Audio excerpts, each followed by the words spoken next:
Hey everybody. I want to talk to you today about something that I'm sure each one of us have dealt with or are dealing with currently in our lives. I want to start by a story about my daughter's bicycle. I'm sitting on it right now. It actually wasn't this bicycle. It was a previous one. Um, it was one of her smaller ones. Of course, you get a cheap one because they're going to outgrow it real quick. And I remember that bike was a piece of junk. And it wasn't long before the rear wheel was bent, and that caused then the chain to come off. And I knew there was an issue, and I knew it needed to be fixed, but rather than dealing with it, we just kept riding the thing. And once or twice each ride, I had to get off, put the chain back on, and keep going. I could have fixed the problem, but I felt, we'll do it later. Well, sure enough, it got worse and worse and worse to where it really couldn't be fixed, and I ended up having to ditch the bicycle. And isn't that kind of like relationships?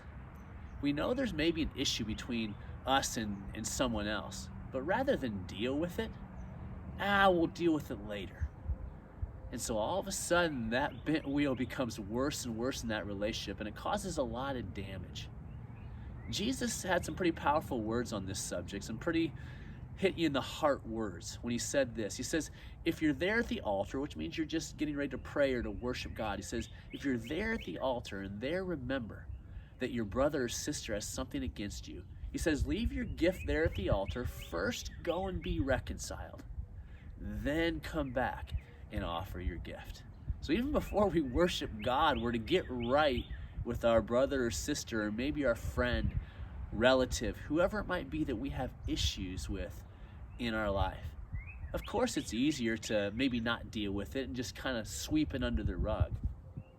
But when that happens, one of two things can happen. Either the relationship stays extremely surface and we don't get any deeper. We both know there's something wrong, but let's just ignore it like it doesn't exist.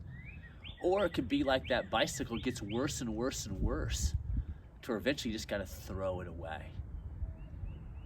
I encourage you, if you're dealing with a friend or family member that you're struggling with in a relationship and you know it's there, I encourage you to deal with the issue.